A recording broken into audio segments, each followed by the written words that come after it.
Então vamos ao vídeo de hoje, pessoal.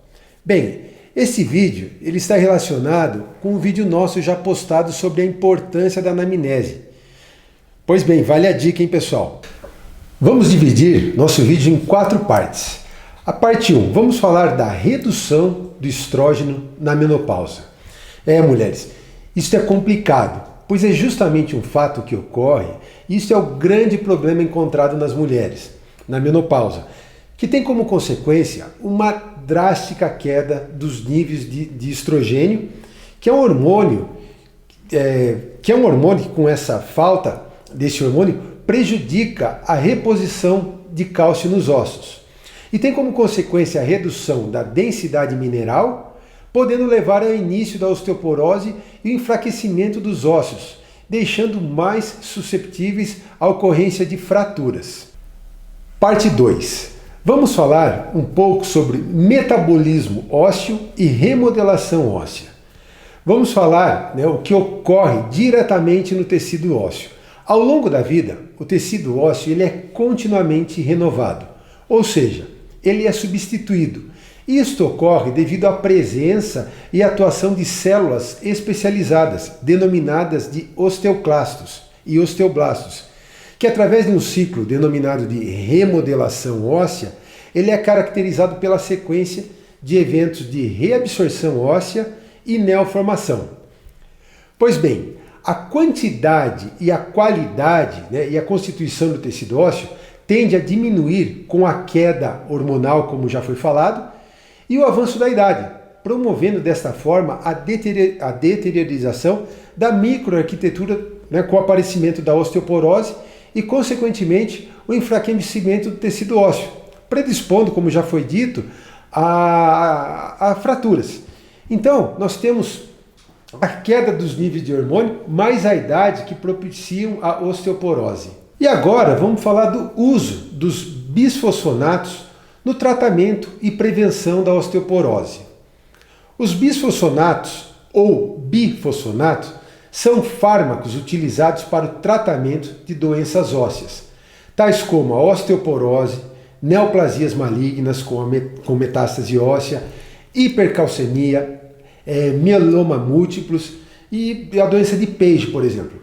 Apresentam-se sobre 2 formas, os bisfosfonatos. Uma contendo nitrogênio em sua composição, e aí nós temos o alendronato, ibandronato, pamidronato, risedronato, entre outros, e os que não contêm o nitrogênio em sua composição, como o etidronato e o tilodronato, por exemplo.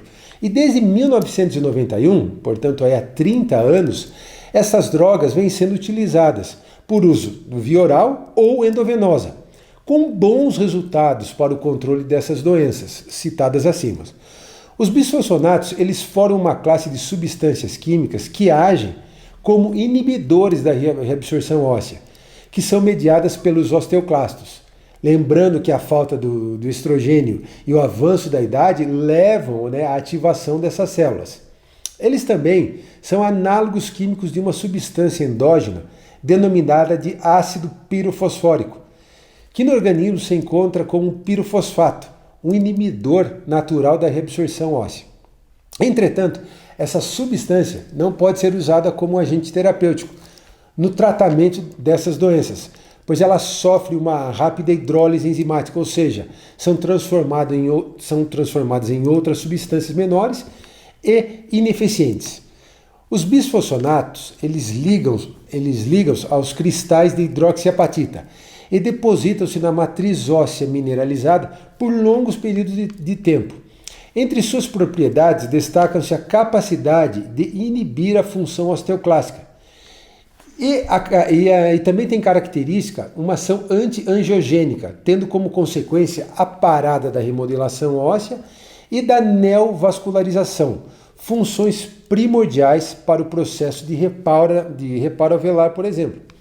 Entre outros efeitos adversos, mais frequentes, observa-se a intolerâncias gastrointestinais, úlceras e erosões esofágicas, falência renal e mialgia.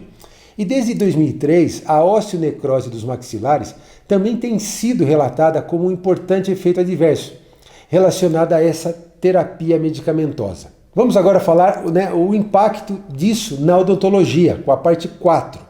A osteonecrose, relacionada aos bisfosfonatos, ocorre exclusivamente nos ossos maxilares, sendo a mandíbula mais afetada, pois ela possui uma menor irrigação sanguínea, que é a maxila, por ter uma densidade maior. O fármaco, selecionado a dose, a via de administração e o tempo de tratamento, são características importantes que interferem na resposta clínica e no acúmulo do organismo. Geralmente a necrose ela está associada aos bisfosfonatos nitrogenados, administrado de forma endovenosa. A inibição da atividade osteoclástica causa diminuição da capacidade de remodelamento ósseo, propiciando o desenvolvimento da necrose, numa situação em que haja trauma na região óssea. A atividade antiangiogênica diminui o suprimento vascular, possibilitando a ocorrência de isquemia e, consequentemente, necrose tecidual. A osteonecrose ela é clinicamente semelhante àquela produzida pela radioterapia, a osteoradionecrose. Apresenta-se com exposição de osso avascular, podendo estar associada a um processo inflamatório, causando dor e dificuldade na função, como mastigação, fala e a deglutição. A maioria dos casos de necrose relacionada a essa terapia medicamentosa descrita na literatura ocorreu após tratamento odontológico invasivo, como uma exodontia, por exemplo. Entretanto, existem estudos que mostram o desenvolvimento da necrose em pacientes desdentados, que apresentavam um trauma crônico induzido pelo uso de uma prótese total mal adaptada. Acredita-se que a ocorrência da necrose ela pode iniciar não somente no osso, mas também no tecido mole, possivelmente pelas alterações vasculares causadas pelo fármaco no tecido traumatizado. Então, meu caro cirurgião dentista, todo cuidado é pouco. Nós devemos identificar os pacientes que estão em tratamento com os bisfosfonatos ou fizeram uso, por meio de realizando uma boa anamnese e um bom exame clínico. Em caso de uso, sempre deve ser realizado medidas preventivas, que podem minimizar as necessidades de tratamentos odontológicos invasivos, como, por exemplo, realizar um sepultamento radicular do que extrair o dente e orientar o paciente e os familiares dos possíveis riscos. Entretanto, todo indivíduo está sujeito a desenvolver patologias orais ou mesmo sofrer algum traumatismo dentoalveolar, ou ainda estar exposto a traumas crônicos ocasionados por próteses dentárias que podem servir como estímulo para o desenvolvimento da necrose. Por isso, há a preocupação de muitos autores em estudar os métodos que controlam a necrose dos maxilares. Vamos falar um pouquinho sobre o tratamento. Estudos têm mostrado a eficiência do uso de antibióticos no tratamento sintomático das necroses. Pesquisa utilizando também a terapia laser de baixa intensidade, como possibilidade de tratamento para as necroses associadas aos maxilares. E isso é usado em virtude ao seu efeito bioestimulador e um potencial antimicrobiano, quando utilizada em tecidos bucais. Também temos a ozonioterapia e as membranas de PRF que também podem ser utilizadas.